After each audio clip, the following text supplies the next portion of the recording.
The rain poured down like it had something to prove, turning sidewalks into rivers and the sky into a gray canvas.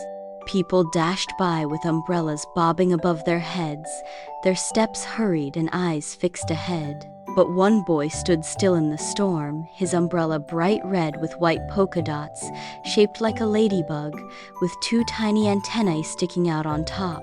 His name was Callum. Every afternoon, Callum waited at the corner near Maple Lane while his older sister wrapped up her shift at the corner bookstore. It was their routine, rain or shine. He didn't mind the drizzle. Not with Dottie, his umbrella. She was more than just something to stay dry. She was a little piece of sunshine in bad weather. But that afternoon, as the clouds emptied themselves onto the earth, Callum noticed someone sitting alone on the edge of the bus shelter, a girl about his age, with muddy sneakers, wet blonde hair stuck to her cheeks, and no umbrella in sight. Her backpack sat at her feet, soaked through. She stared out at the road, her shoulders hunched and lips pressed tight. Callum watched for a moment. Then he made up his mind. He stepped off the dry patch of sidewalk and walked over, gently tilting Dottie to cover the girl from the rain. She looked up, startled.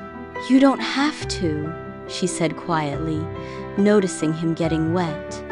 "It's okay." Callum smiled. "Dottie's used to sharing." "Dottie?"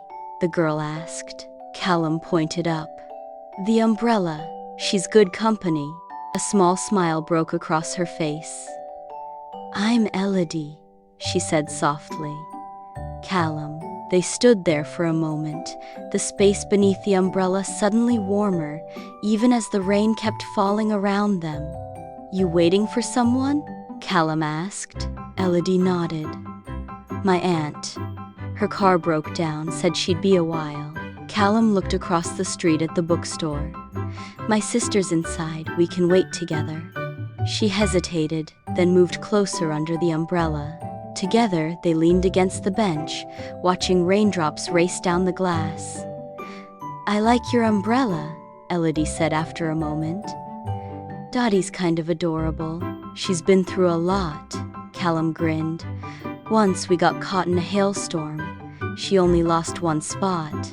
Elodie laughed a real laugh this time, and some of the tension in her shoulders melted away.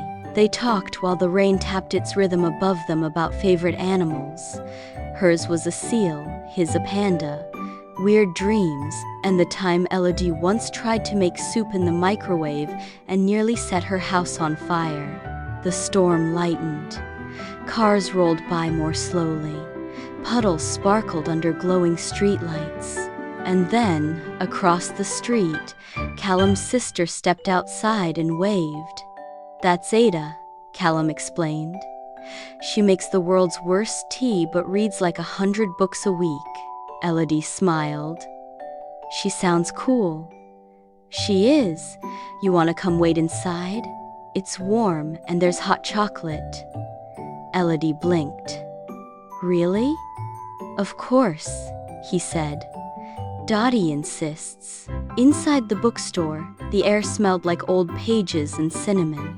Ada welcomed Elodie with a towel and a grin, already heating up the cocoa. They sat together at the little reading table by the window while the storm slowly gave way to calm skies. An hour later, Elodie's aunt arrived with messy hair and endless thank yous. She hugged Elodie tight, then turned to Callum and Ada, gratitude all over her face. As Elodie left, she turned and gave Callum a little wave. "Thanks for sharing Dottie," she said, "and for being kind." Callum smiled. "See you around?" "Definitely." The next afternoon was dry. Callum waited at his usual spot, Dottie neatly folded at his side, and then there she was, Elodie. This time, she wasn't alone. She held a brand new umbrella, turquoise with little cat ears on top. "This is Whiskers," she said with a grin. "Thought Dottie might like a friend." Callum lit up. "Dottie will love her." From that day on, Callum and Elodie waited together, rain or shine, Dottie and Whiskers always by their side. People smiled as they passed, watching two kids with whimsical umbrellas and wide smiles, bringing a little color to even the grayest days. And it all started with a boy who shared his umbrella with a stranger who needed it. Moral: small kindnesses like sharing an umbrella can open the door to friendship, warmth, and moments that change lives.